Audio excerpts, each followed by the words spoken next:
오늘 생각할 주제는 이제 거룩이라는 단어인데,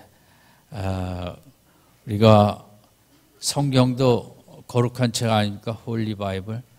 거룩이라는 말을 제일 많이 들으면서 또 거룩에 대해서 우리들이 피상적으로 알고 있기도 한 것이 우리의 문제이기도 한데, 사도 바울은 3절에 이어서 이제 4절에 하나님께서 창세전에 우리를 선택하시려고 하신 목적이 무엇이냐?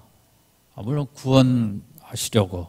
그러나 그걸 좀 더 구체적으로 거룩하고 흠이 없는 백성을, 그런 인생을 만드시고자 우리를 이제 구원하셨다는 거죠. 그래서 우리가 구원의 목적이 뭐냐? 천국 가는 겁니다. 답은 맞지만 성경적으로 볼 때는 이제 100% 온전한 답이 될 수 없습니다. 하나님은 이 땅에서 우리가 거룩한 삶을 사는 것을 위해서 구원하셨고, 그런 귀한 삶을 살다가 삶이 끝나니까 이제 영원한 천국으로 부르신 거죠. 우리는 그 구원의 이 땅에서의 삶의 모습과 천국에서 두 가지 모습이 다 중요하겠죠. 그러나 어떤 면에서는 이 땅이 더 중요하죠. 그럼 어떻게 살라고 우리를 구원하셨나? 무슨 거룩한 이제 삶을 살라고 우리를 부르신 거죠. 그래서 이 하나님께서 우리를 구원하실 때 이 거룩한 백성, 흠이 없고 거룩한 백성을 만드시고자 하는 계획은 4절에 창세전에 세우셨다 그랬어요. 이 사람이 중요한 계획일수록 사전에 충분히 시간을 갖고 계획을 세우지 않습니까? 하나님께서는 이 거룩한 백성을 세우시는 이 계획이 얼마나 중요했으면 창세전에 세우셨던 것입니다. 그리고 참 벅찬 기대감과 소망을 가지고 잠 못 이루시면서 이런 거룩한 백성을 만드시고자 하는 그런 이제 열망으로 창세전부터 준비해 오신 거죠. 근데 이제 거룩한 백성을 삼겠다는 것, 흠이 없이, 그것은 하나님께서 이미 이 땅에 되어질 모습이 죄악의 세상이 될 것을 다 미리 보셨기 때문에 그 가운데 하나님이 택한 자는 부르셔갖고 죄 속에 함께 떠내려가지 아니하고 이제 참 깨끗한 거룩한 삶을 살려고 이제 그 선택한 대상이 있는데, 그 계획을 세우셨는데 이제 우리가 거기에 뽑혔다는 거죠. 그러니까 하나님께서는 인간을 만드실 때 제일 중요한 문제는 이제 자유의지와 선택권이었거든요. 이것을 없애버리면 뭐 로봇처럼 죄는 안 지을 수 있겠지만 하나님과 그런 그 깊은 친밀한 자율적인 교제는 불가능하고, 그래서 하나님은 우리가 자유의지를 갖고 하나님을 사랑하고 하나님을 믿기를, 하나님을 선택하기를 원하셨기 때문에 이제 우리에게 자유의지와 그 선택권을 주셨는데, 그러나 하나님 또 알고 계신 건 뭐냐면 그 둘을 안 줄 수도 없고 줘야만이 하나님의 형상을 닮은 복된 인생을 살 수 있는데, 인간이 세상에 마귀도 있고 또 인간이 약하다 보니 그 죄에 빠져서 죄를 지을 것도 하나님은 미리 보신 것입니다. 그래서 하나님은 플랜 A는 이렇게 좋은 에덴 동산에서 복되게 살게 하시려는 계획을 가지셨지만, 인간이 그 자기 자율의지로 이제 그런 죄 속에 빠질 것도 보셨기 때문에 플랜 B를 또 세우셨죠. 그래서 아들을 보내 십자가를 통해 예수 믿는 자를, 아들을 구세주로 고백하는 자를 깨끗하고 거룩한 백성으로 삼으실, 일이 원하는 대로 안 되실 것도 아시고 또 그것에 대한 이제 대비책까지 세운 거죠. 기업을 하시는 분이나 나라를 운영하시는 정치가나 계획 하나만 갖고는 안 되지 않습니까? 인간이 만든 계획은 잘 될 수도 있지만 안 될 수도, 잘 안 될 수도 있기 때문에 플랜 B가 있어야죠. 무조건 나만이 옳다고 플랜 A가 그게 말이 안 되는데도 계속 끌고 가는 것은 그건 지혜로운 지도자가 못 되고, 그렇게 되면 나라가 중남미처럼 다 주저앉게 되겠죠. 창조주 하나님께서도 플랜 A와 B를 가지시고, A가 안 될 때 B를 또 통해서 근본적인 계획을 수행해 나가는 것처럼, 그것은 운동 선수도 그렇고 스포츠 감독들도 그렇고 다 플랜 A, B, C까지 가졌다가 갑자기 선수가 부상을 당하거나 감독의 작전이 제대로 안 될 때 다시 바꾸는 이런 게 이제 필요한데, 어쨌든 하나님의 계획은 이제 우리와 달리 다 미래를 보시니까. 그러나 이제 참 중요한 것은 하나님께서는 우리와 관계를 맺으실 때 다 계획을 세우시고 인도하신다는 것입니다. 창세전에 계획을 세우셨다. 얼마나 참 그 인간을 귀히 여기시면 그 죄에 빠진 인간에 대한 구제책을 창세전에 세우셨다는 그것. 저는 성경을 통해서 참 위로받는 모습이 어느 것이냐면, 하나님은 늘 계획 속에 움직이신다는 거죠. 내 인생과 우리 가정과 우리 자녀들의 인생도 뭐 때로 사망의 음침한 골짜기를 갈 때도 있지만, 하나님은 다 플랜 A, B, C를 다 가지고 요셉이 그렇게 팔려갈 때는 또 하나님의 계획이 계시기 때문에 그걸 보디발 집으로 팔려가게 하시고, 뭐 이런저런 우리 세상에 내 계획대로 잘 안 될 때도 많고 참 답답한 시대를 살아가면서, 그러나 믿음의 사람들은 하나님은 계획하시는 하나님, 인간이 가로막을 수 없는 계획 속에 내 인생을, 우리 자녀의 인생을, 우리 가정을, 우리 교회를 이끌어 가신다는 하나님의 이 계획에 대한 우리들의 그 확고한 믿음이 이제 우리에게 중요하다고 생각합니다. 두 번째는 거룩한 백성의 선택된 장소가 이제 그리스도 안에서라고 나와 있어요. 2절, 3절, 4절 전부 이 절절마다 그리스도 안에서 그의 사랑하시는 자 안에서, 뭐 이게 이 바울의 신앙의 가장 핵심 키 포인트는 뭐냐면 예수 안에서예요. 바울 서신에 이 예수 안에서, 그리스도 안에서, 그의 사랑하시는 자 안에서, 이런 표현이 216번이 나오는 거죠. 근데 바울 서신은 우리 한마디로 말하면 우리가 예수 안에 그렇게 있게 되는 축복을 받았다는 거죠. 신앙생활이란 뭐냐? 예수 안에 들어온 것이 신앙생활이고, 뭐 복잡하게 생각하지 않았어요. 바울은 정말 예수 안에 있는 인생이 그렇게 영광스러운 인생이다. 바울이 볼 때 인간은 두 가지 모습의 소속인데, 하나는 아담 안에 있는 인생이 있어요. 그냥 죄 짓다가 그냥 흙으로 돌아가는 게 아니라 영원한 형벌로 가는 아담 안의 인생이 있고, 또 한 인생은 예수 안의 인생이에요. 창세전에 계획하신 그리스도를 믿고 보호함을 받고, 그러다 땅을 떠날 때 천국으로 올라가는 이 예수 안에 있다. 내 인생이 그냥 바울의 기쁨이에요. 바울을 살게 하고 바울을 숨쉬게 하고, 내 정체성의 근거가 뭐냐? 누구 안에 있는 거냐? 예수 안에 있는 거예요. 권력 안에, 명예 안에, 돈 안에, 뭐 이런 데 안에서 자기를 찾고 자기 정체성을 규명하는 게 우리 인생이거든요. 근데 누구 안에 있을 때 내가 정말 행복하고 복되고 영광스럽고 인생에 부족함이 없다를 느낄 수 있는가? 자녀 안에, 자식 안에서. 아멘? 안 되거든요. 여러분, 내 인생을 내 자녀 안에서 찾으려는 것처럼 그 힘든 게 어디 있겠습니까? 자녀의 성적이 변할 때마다 내 인생의 정체성이 올라갔다 내려갔다, 뭐 지옥과 천국을, 누구 안에서 내 인생을 규명할 것인가? 너무 중요한 거예요.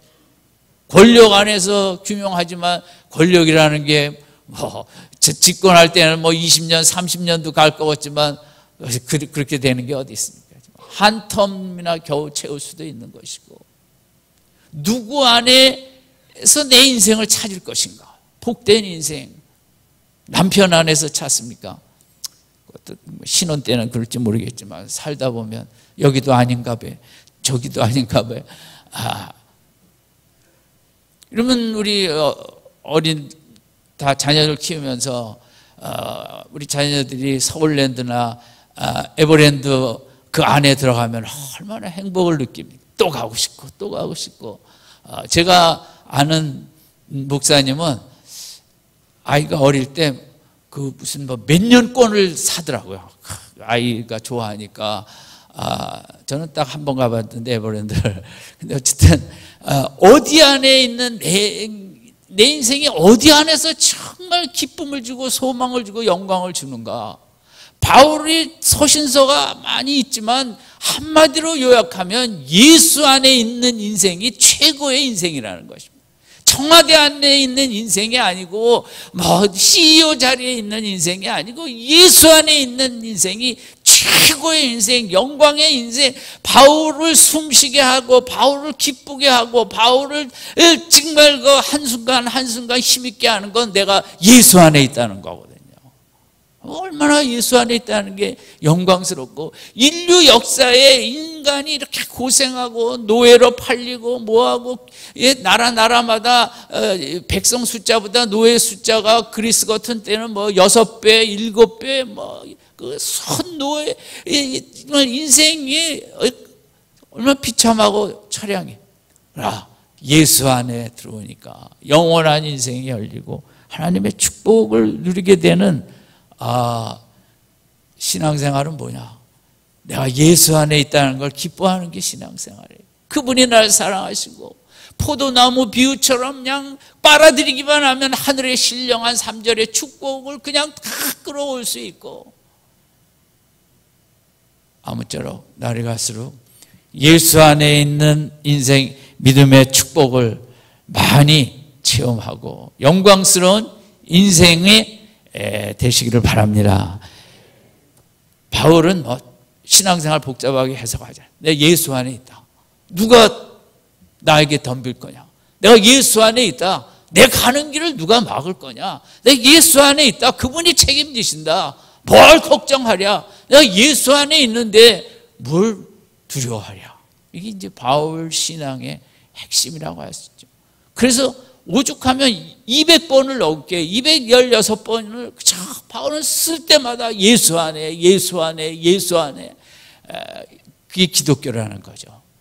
인류 역사에 완전히 혁명적인 사건이 일어난 거죠.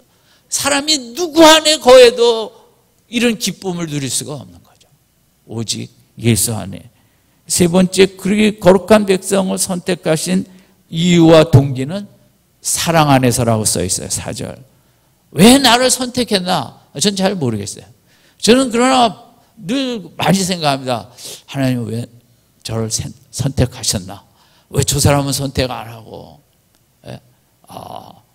똑같은 학교 나오고 대학교 나오고 뭐 하는데 저 사람은 왜 선택 안 하고 나를 선택하셨나? 잘 모르겠어요. 아는 거 하나, 4절. 나를 사랑하시기 때문에. 왜 사랑하는 건지도 잘 모르겠어요. 무조건 창세전에 정하셨다가 이 시대에 나를 사랑하시고 부르셨으니까. 그게 기독교의 그런 신비죠. 다 알 수 없는. 어쨌든 네 번째는 이제 우리가 한 대로 거룩한 백성의 선택의 목적은 거룩하고 흠이 없게 하시려고. 그래서 이제 하나님 닮았다는 거죠. 거룩이라는 뜻은 다르다는 거예요. 원어가 분리됐다는 거예요. 그러니까 세상과 다르다는 거거든요. 거룩이라는 거. 왜냐하면 하나님의 성품이 세상과 다르잖아요. 그러니까 하나님은 세상의 성품, 세상의 가치, 세상의 문화, 세상의 트렌드, 세상의 관습과 다른 이제 하나님 닮은 자녀를 이제 세우기를 원했는데, 그것이 거룩한 자녀, 거룩한 백성. 그것은 그 원어적으로 생각할 땐 세상 사람들과 다르다는 거죠. 하나님이 다르듯이. 그래서 이제 우리의 목적은 그것은 거룩인데, 거룩을 우리가 두 가지 의미로 생각할 수 있습니다. 로마서 4장에 이 거룩은 법적으로 예수를 구세주로 믿을 때 모든 죄가 사해지는 그 의롭다 칭함을 받는 이런 그 거룩이 있어요. 그래서 법적인 용어라고 할 수 있어요. 누구 안에 들어왔기 때문에 거룩한 거야. 예수 안에 들어왔기 때문에.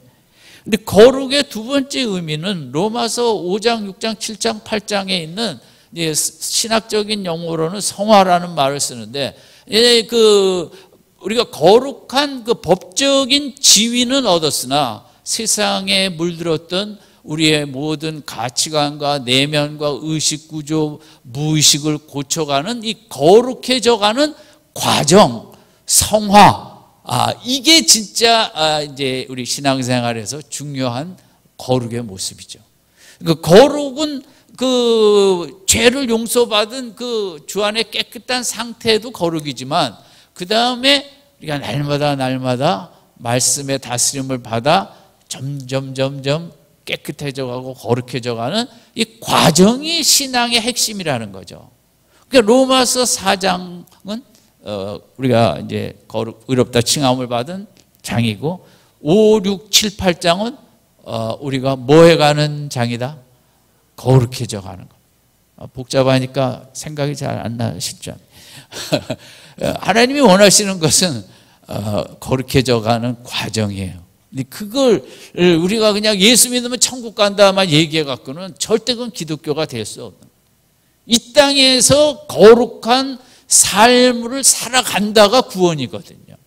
그러다가 본인이 삶이 끝났을 때 천국 가는 거지, 그 거룩해져가는 과정에 대해서 아무런 강조도 없이 그냥 예수 믿으면 천국 간다, 그 너무 좀 피상적이고 너무 외적인 부분에 대한 정의라고만 할 수 있죠. 어쨌든 다섯 번째로 넘어가면 거룩한 백성의 선택의 대상은 우리예요. 바울은 우리라는 말을 3절에도 우리, 4절에도 우리, 4절에도 우리, 5절 이렇게 그 우리라는 말을 좋아해요. 좋아했는데, 이 기독교의 구원에 있어서 차등이 없고, 교회라는 공동체, 우리가 다 같이 이렇게 신앙생활을 잘하기를 바라는 마음으로 구원에, 우리가 교회에서나 이렇게 직분을 얘기하죠. 뭐 목사, 장로, 권사. 그건 뭐 중요한 게 아니죠. 예수 안에 있다는 게 중요하고, 바울은 다 우리예요, 우리. 여기에는 차등이 없고 그냥 다 똑같은 죄인들이 구원받은 우리가 다 같이 이 은혜의 세계로 나아가자. 그게 이제 바울의 생각이고, 여섯 번째는 거룩한 백성의 선택은 하나님의 명령이다. 베드로전서나 또 레위기서에 보면 내가 거룩하니 너희도 거룩하라. 그러니까 그 거룩이 명령이에요. 이게 뭐 군대 생활처럼 차렷, 그게 명령이죠. 근데 그 하나님 거룩 이 명령이 될 수가 없을 것 같은데, 그죠? 그 마음의 내면인 상태인데 그게 되겠습니까? 근데 이제 그만큼 명령어로 쓰여져 있다는 거는 중요하다는 의미죠. 근데 거룩이라는 것은 죄를 다 씻음을 받았지만 워낙 세상 관습과 문화 가치관으로 여기 절어 있기 때문에 이제 하나님의 말씀을 하나씩 성령의 도우심으로 순종해 가면서 거룩해져 가는 거예요. 거룩은 인간이 할 수는 없는 거죠. 그건 말씀과 성령의 도우심으로만이 이제 그 순종해 나가면서 이제 하나하나 가치관을 버리고 또 성경적인 이제 그 말씀의 가치관을 받는 거거든요. 그러니까 철저히 이제 말씀을 따라가야 되는 거죠. 여러분, 그 요즘은 워낙 뭐 기계들이 뭐 새로운 게 많이 나오니까 기계들을 살 때 매뉴얼이 따라옵니다. 또 아이들도 뭐 저희 애들 어렸을 때 보니까 이제 뭐 이렇게 조립하는 거 로봇 같은 거 이제 그 뭐 싼 거지만 거기도 매뉴얼이 있어갖고 그대로 해야지 제대로 안 하면 잘 안 되죠. 저는 사실 그 문과 출신이라 기계에 익숙하지도 않고 매뉴얼 보는 거 아주 참 그렇게 좋아하질 않아요. 근데 이제 사왔으니까 뭐든 해야 되는데 잘 안 될 때가 있고 성질이 조금 급하다 보니까 저쪽으로 던져버리면 저희 집사람이 이과 계통이니까 그래도 저보다는 훨씬 조립을 잘 이렇게 딱 그렇게 살게 돼 있어요. 부부라는 모습이 부인이 저 닮았다면 그 아무것도 안 돼요. 근데 집집마다 매뉴얼이 여러 개 있을 거예요. 뭐 살 때마다 따라오니까. 근데 거기 매뉴얼대로 하다가 귀찮다고 내 뜻대로 했다가는 아무것도 안 되는 거죠. 끝까지 내가 아무리 훌륭해도 매뉴얼대로, 대통령이든 장관이든 매뉴얼대로. 거룩도 마찬가지예요. 끝까지 하나님의 말씀대로. 나는 순종할 수 없지만 성령의 능력을 도움을 받아 영적인 매뉴얼 말씀대로만 나가야 이제 거룩해지는 거죠. 근데 교회를 오래 다녀도 그런 거룩이 부족한 건 역시 내 주관이 자꾸 들어오고 중간에 매뉴얼을 슬쩍슬쩍 바꿔버린 거죠. 그죠? 끝까지 하나님의 말씀의 영적인 매뉴얼을 따라가 날이 갈수록 좀 조금씩이라도 거룩해져가는 우리가 될 수 있길 바랍니다. 거룩은 하루아침에 되는 게 아니거든요. 조금씩. 예. 그 다음에 7번 거룩한 백성에는 유사품이 있어요. 거룩의 유사품이 있다는 거죠. 세상의 물건에 그런 것처럼 종교의식 너무 장엄해요. 캐톨릭. 전 캐톨릭 예배를 싫어하진 않습니다. 정말 뭐 있는 것 같아요. 개신교 예배 늦게 오고 뭐가 없는 것 같아요. 너무 자연스럽고 제가 어릴 때만 해도 예배는 정말 엄숙하고 지금은 그런 걸 상실하고 그냥 좋으신 하나님 속에 친구 되신 하나님을 우리가 너무 좋아해갖고 하나님과 우리와의 그래도 그 격의 차이를 인정하고 그런 게 있어야 되는데 개신교는 너무 또 그런 게 자유스러워져 버린 게 이제 좋은 점은 아니죠.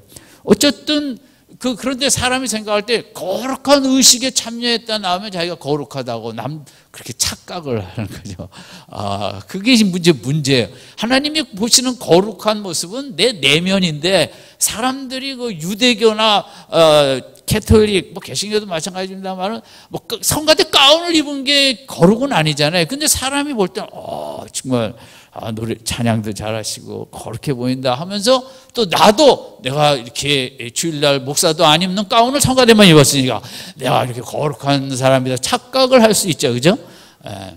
그러면 그게 가짜 거룩이라는 거죠. 내면은 하나도 그냥 내면에는 유행가만 더 많으면서 아니 여기 성가대원 얘기하는 게 아니라 성가대 할 때만 그냥 찬양을 그냥 사람이 얼마든지 그럴 수 있거든요. 짝퉁 거룩이 많다는 거죠. 그럼 교회에서 훈련 이런저런 훈련 받았다. 훈련 받았고 우리가 되는 거 하나도 없어요. 근데 그걸 내가 그거 받았다는 걸 갖고 아주 더 거룩한 사람이냐. 우리가 말하는 윤리와 도덕성도 사실 기독교적인 거룩하고는 달라요. 왜냐하면 얼마나 좋은 일 많이 하면서도 속으로는 이기적이고 자기 체면을 위해서 뭐하고 하기 때문에 성경이 말하는 거룩은 외적인 것을 무시하는 건 아니지만 내면이 바탕이 된 이제 외적인 걸 얘기하니까 그 짝퉁이 많다는 거죠. 8번째는 거룩한 백성은 이제 이런 외적 가운이 아니라 생각, 감정, 의식, 사고 이런 게 모두 다 이제 거룩의 카테고리에 들어가는 거죠. 최근에 어떤 국회의원이 이제 음주운전 이제 중고를 주자는 이제 그런 법안에 발의를 했어요. 이름도 쓰고. 근데 이제 지지난주인가 음주운전에 걸린 거예요. 할 말이 없는 거죠. 그게 참 대한민국 남자들의 문제 같아요. 그리고 음주운전을 훈장으로도 생각한다 그래요. 나 음주운전하는데 안 걸렸지 해갖고 그 운동선수들도 국가대표 하다가 음주운전하다가 무너진 사람들도 있고 그게 국회의원들도 그게 훈장인지 여러분들이 그런 거 이제 걸리고 그러잖아요. 이게 거룩이라는 게 세상적으로도 그게 발의는 하면서도 법안을 또 나는 또 이쪽으로 가고 지난주 청와대 비서관 있잖아요. 그분이가 TV 보니까 그분은 대통령에게 이렇게 사인하는 것도 맡아다 주고 정말 제일 가까운 자리에 있더라고요. 옛날에 비서실장보다 경호실장이 더 권력을 가졌듯이 보통 분이 아닌 거예요. 그런데 음주운전 하다 걸렸잖아요. 대통령은 지지난주인가 그냥 음주운전에 대해서 얼마나 정말 대단한 걸 얘기했는데 그 다음 주에 비서관이 딱 이렇게 하는 참 사람이 이게 전 그분들 비난을 하는 게 아니라 저도 그렇다는 거죠. 말로만 설교할 때 떠들고 집에 들어가면 이제 얼마나 위반이 많겠어요. 안 보여 비디오를 안 찍어 와갖고 모르시는 거지. 우리가 거룩이라는 게 그게 쉬운 게 아니다 이거죠. 청와대 들어가면 자동적으로 거룩이 됩니까? 여기도 국회의사당 들어가면 다 거룩해집니까? 법안도 발의하면서 또 마실 땐 마시고 운전하는 이게 우리 인생의 신앙하고 또 연관점도 많이 있는 거예요. 9번째는 거룩의 가치는 세상에서 제일 아름다운 게 거룩의 가치예요. 깨끗한 가치. 이러면 아무리 공원이 아름답게 조성을 해도 아름답긴 해요. 그러면 순수한 자연가 같을 수 있습니까? 그건 다른 거죠. 하지만 우리가 때묻지 않은 자연을 볼 때 그 아름다움에 도취되는 공원에서 느끼는 아름다움의 가치와는 다르죠. 제가 밴쿠버에 한 해 있을 때 아이들하고 이제 그 로키 산맥 많이 다녔어요. 이쪽 저쪽으로. 그런데 어떤 데 가면 정말 참 아름다운데 그냥 그 앉는 벤치만 있어요. 제 생각에 한국에서 왔기 때문에 여기 음식점이 있어야 되는데 왜 이 좋은데 두드려 마시고 노래하는 음식점이 없을까? 이게 저쪽 개념은 그냥 샌드위치 사갖고 와서 집에서 준비해 와서 그냥 그거 거기서 너무 아름다우면 먹으면서 보다 가라는 거죠. 깨끗한 자연을 그대로 유지하는 거죠. 우리 같으면 하여간 좋다 하면 뭐 음식점이 뭐 20, 30개가 들어가든 멋지고 자릿세 받고 뭐하고 이제 우리가 날이 갈수록 거룩의 가치를 알고 좀 이제 자연을 좀 더 아름답게 보존해야겠죠. 어쨌든 이 거룩이라는 것은 아주 포괄적인 의미예요. 사실 넓은. 그래서 거룩이 뭐냐 할 때 술 안 먹고 담배 안 피는 거다. 이렇게 이제 얘기할 수도 있는데 그건 너무 그거는 이제 그 외적인 어떤 기준이죠. 전 교회 많은 집사님들도 술 열심히 마시고 담배 열심히 피는 분들이 있다고 알아요. 왜냐하면 제가 교회 생활하면서 그런 분들이 적지 않거든요. 그러니까 이제 교회 다니면 술 담배 안 하는 거다. 근데 그건 뭐 그 외적인 거는 사실 그거 갖고 거룩을 얘기할 수는 없죠. 내면을 얘기하는 게 이제 거룩인데 어쨌든 아브라함을 통해서 잠깐만 생각해 보면 아브라함의 거룩은 12장에서 철저한 분리가 거룩을 의미해요. 그런 가장 발달된 세계 최고의 문명과 하나님은 떨어지라 그랬거든요. 세계 최고의 발달된 문명 우르에서는 얼마든지 인간이 똑똑하고 계산하면 잘 살 수 있어요. 세상이 말하는 행복을 누릴 수 있어요. 근데 하나님은 이 아브라함을 거룩하게 하기 위해서 내일 어디로 갈지 모르는 또 그 유대 광야 쪽으로 가갖고 정말 우물도 하나님이 물을 주시지 않으면 살 수 없는 척박한 땅에서 계산하지 않는 삶을 살게 하는 거죠. 그게 거룩이에요. 거룩이라는 건 계산 안 하는 거예요. 세상 모든 우리 시대의 인생들은 또 계산하고 이리 가야 되나 저리 가야 되나 내일은 어떻게 되나 어느 학교를 보내야 되나 계산이 복잡하거든요. 하나님은 그저 도와달라고 그냥 그것만 하고 계산은 내가 다 하죠. 진짜 아브라함을 통해서 하나님이 원하시는 거룩은 꼭 이렇게 갈 바를 알지 못하는 데로 가갖고 정말 그래서 계속 옮겨 다녔잖아요. 아브라함이 또 하면 또 풀이 떨어지면 또 옮겨 다녀야 돼요. 그러니까 그런 속에서 내일을 하나님께 맡기고 이 속에 계산과 근심과 걱정이 다 없는 게 성경이 말하는 거룩이라는 거거든요. 이번 한 주 그런 거룩한 삶이 되시기 바랍니다. 욕 안 하는 것도 거룩이지만 이 마음에 이렇게 복잡한 생각이 없는 게 거룩이에요. 내일은 어떻게 되고 다음 달은 어떻게 되고 현대인이 이제 그러니까 13장에서 롯은 딱 보니까 이제 가축도 생겼고 좋은 데 찾아야겠고 애굽에 갔다 와 보니까 문명지에서 살던 게 너무 그립고 그래서 소돔과 고모라 쪽으로 갔잖아요. 계산하면서 하는 거예요. 그게 거룩이 아닌 거죠. 거룩하려다가 다시 절로 간 거예요. 그러나 아브라함은 이제 나는 내일 일은 모르겠다. 하나님이 원하시는 대로 가겠다. 그냥 하나님 어련히 하시겠냐? 이 거룩이라는 건 하나님의 계획을 믿고 정말 내가 인생에 생각할 수 있는 계획, 근심, 걱정, 염려, 이리 가면 행복할 텐데, 저리 가야 될 텐데, 우리 아이가 저 학교는 반드시 가야 될 텐데, 뭔데 이거 다 잊어버리고 그냥 아브라함은 아무 생각이 없어요. 그럴 때 하나님이 나타나셔서 축복의 약속을 주시죠. 성경이 말하는 거룩은 마음에 그런 계산과 근심, 염려, 걱정이 없는 게 거룩이에요. 그런 거룩의 축복이 충만하길 바랍니다. 그게 깨끗한 거거든요. 그렇죠? 불안과 염려와 근심과 걱정이 없는 거예요. 그게 깨끗한 마음이 거룩이에요. 그런 거룩한 마음에 하나님이 인도하시고 이끌어 가시는 줄로 믿습니다. 하나님은 그런 백성을 하나님이 만드시고자 하는 거룩한 백성, 뭐 술, 담배 안 하는 정도, 그게 아닌 거죠. 심령이 깨끗해갖고, 그죠? 하나님께 하시는 대로 다 맡길 수 있는 그런 좀 하나님의 뜻만을 귀히 여기는 그런 거룩한 백성을 원하셨던 거죠. 그래서 창세기 14장에 그 300여 명을 데리고 올라가잖아요. 그 소돔과 고모라 조카 롯을 구하기 위해서 여러분, 거룩이라는, 성경이 말하는 거룩은 그런 담대함이, 믿음에 하나님과 함께 어떤 대적도 싸워 이길 수 있다는 그런 믿음이 거룩이에요. 다윗이 골리앗을 향해 나갈 때 하나님과 함께 얼마든지 쓰러뜨릴 수 있다는 그 오직 가슴에 계산과 염려 근심을 다 빼버리고 이제 믿음으로 충만한 게 성경이 말하는 거룩인 줄로 믿습니다. 그 축복을 받아야 돼요. 여러분, 내 자신이 알아요.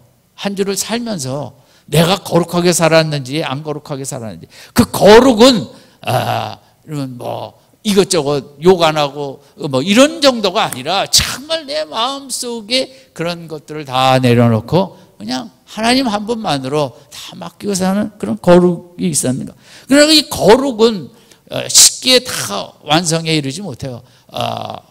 아브라함이 12장 후반부에서도 실족했고 16장에서도 자식이 없을 때 또 실족했고 또 20장에 가서 99살에도 또 아비멜렉 앞에서 아내를 누이라고 또 실족해갖고 했죠. 이 거룩은 평생 가는 과정이지 무조건 그냥 순종이 되기가 어려운 인생이기 때문에 거룩의 과정에는 베드로의 실족처럼 우리도 마찬가지예요. 또 잘 가다가 또 실족하고 시험 들어서 또 교회 좀 안 나갔다가 그러다가 또 나갔다 이런 과정이, 다윗도 잘 그렇게 믿음으로 정말 귀한 일을 하다가 어느 날 바세바 앞에 꼬꾸라지고 이런 성경에 말하는 거룩한 분, 엘리야도 그렇게 정말 다 그냥 우상제단 다 그 선지자들 다 벌하고 그랬지만 한순간 그냥 낙심이 들어오니까 나 그만하겠다고.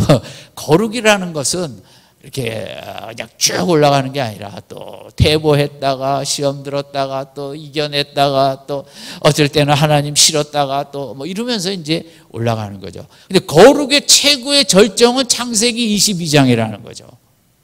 아브라함이 나이가 들어 99세에도 아비멜렉의 시험 앞에 쓰러졌던 그지만 그 이삭을 번제로 드리라 할 때 그냥 아무 말 없이 모리아산에 데리고 올라가서 드리려고 그랬어요. 그게 거룩인 거죠. 그러니까 참 아브라함이 이런저런 실족도 하고 이런저런 과정을 거쳐서 점점 거룩해져 가고, 그 거룩이라는 건 하나님이 더 가득 들어온 거죠. 이제는 하나님의 생각과 내 생각이 같아요. 하나님이 아들을 죽이라 그러면 번제로 드리려면 드려요. 그게 거룩이라는 거죠. 하나님 뜻과 나와 이렇게 합해지는 거. 우리 창세전의 4절로 돌아갑시다. 창세전에서 그리스도 안에서 우리를 택하사 우리로 사랑 안에서 어떻게 하려고 우리를 택하셨다고요? 거룩하고 흠이 없게 하시려. 그 거룩의 의미라는 게 그냥 외적으로 몇 가지 안 하는 게 거룩이 아니라는 거죠. 내면적으로 믿음이 충만하고 근심 걱정 안 하고 하나님의 뜻만 따라가기를 원하고 순종하기를 원하는 이런 그 귀한 백성을 삼고자 하나님께서 이제 우리를 부르셨다는 거죠. 우리 주보에 있는 거룩의 의미를 그 가운데 요약을 한 걸 한번 읽고 마치겠습니다. 거룩한 백성의 모델 아브라함을 통해서 한번 봅시다. 창세기 12장 시작. 거룩과 최고 세계 문화와 분림. 창세기 12장 후반부 거룩과 뭐예요? 거룩의 과정에는 실족하는 게 반드시 있게 돼 있다는 거죠. 마음을 지키지 말. 창세기 13장은 거룩과 다 조카로 좋은 데 가라. 나는 이제 하나님이 다 좋은 데 마련하셨다는 거죠. 창세기 14장 거룩과 거룩한 마음은 믿음으로 하나님과 함께 무엇이든지 다 싸워 이길 수 있다는 게 거룩이라는 거예요. 15장 거룩과 언약. 하나님과 이제 언약 백성이 이제는 이제 하나님의 말씀대로만 나아가겠다는 거예요. 그 아이가 1살부터 3살까지는 엄마의 눈빛이 그렇게 중요하대요. 아이는 안 돼요. 엄마야 세상에 하나님이 만드실 때 엄마만의 눈빛은 다른 거예요. 그 아이는 엄마의 정말 그 신과 같은 그 눈빛을 어릴 때 충분히 받아야만 그 눈빛으로 세상을 본다는 거죠. 기독교랑 똑같아요. 하나님의 스바냐 3장 같은 그 사랑의 눈빛을 내가 많이 봐야 돼요. 그 사랑의 눈빛으로 세상을 봐야 우리가 인생을 살아갈 수 있는 거예요. 아멘. 그 정말 그러나 현대인은 그게 안 되는 거죠. 바쁘고 맞벌이 해야 되고 엄마 눈빛이 이제 할머니 눈빛으로 대충 바꿨다가 이제 또 무슨 가짜 이모 눈빛 눈빛. 그러니까 아이들이 세상을 보는 눈빛이 약하기 때문에 그렇게 남들 때리고 폭행하고 그런 애들이 많이 나오는 거예요. 우리가 신앙생활 할 때 정말 하나님 앞에서 마주 앉아서 1대1로 앉아 하나님의 그 사랑의 눈빛 말씀 속에 그것을 충분히 받아야만 우리가 이 땅을 이길 수 있죠. 적당히 해서는 이길 수가 없는 거고. 하나님과 15장의 언약을 통해서 이제는 나는 하나님의 약속의 말씀으로만 내 인생을 규명하겠다. 정의하겠다. 내 정체성은 오직 하나님의 말씀 속에 있다. 이런 그러면서 이제 더 거룩해져 가는 거죠. 그렇지만 창세기 16장 1절 시작. 거룩과 소망. 그렇게 15장의 은혜를 받았는데도 16장에 실족했다는 거죠. 그게 거룩의 길이 간단하지가 않다는 거죠. 우리가 17장 거룩과 믿음. 그러나 또 99세에 내년에 아들 낳는다니까 그걸 좀 믿어요. 그게 거룩이에요. 절대 불가능한 상황에서 믿어버리는 그 거룩한 믿음이죠. 그 다음에 18장 거룩과 중보기도. 정말 거룩한 사람은 기도로 소돔과 고모라를 구할 수 있다고 보는 거죠. 이런 거룩이라는 건 중보기도의 능력을 믿는 거예요. 하나님께 기도하면 내 자녀를 위해서 또 구역원을 위해서 기도하고 누구를 위해서 기도하면 하나님 반드시 축복하신다고 끊임없이 기도의 사명에 매여 달리는 게 거룩이에요. 성경이 말하는 거룩은 거룩한 사람은 기도를 많이 합니다. 그래서 삶이 기도인 거죠. 그 다음에 20장 거룩과 시험. 또 실족했어요. 99세. 이거 이래갖고 언제 거룩해지나 막 그렇게 하는 거예요. 그러다가 22장 시작. 거룩과 순종. 이제 그도 상당히 거룩해져 갖고 이런 자리까지 가게 되는 거죠. 아무쪼록 하나님은 거룩한 백성을 원하셔서 우리를 구원하시고 선택해 주신 줄 믿습니다. 거룩은 세상과 반대 개념인데 주로 우리가 세상 속에 살면서 세상을 이해하지 못해 믿음 충만, 염려 근심 걱정 다 없애고 하나님 말씀 붙잡고 찬양하고 감사하고 기도하며 이 한 주간 성경이 말하는 거룩한 삶을 힘있게 살아나가시기를 바랍니다. 거룩만이 길입니다.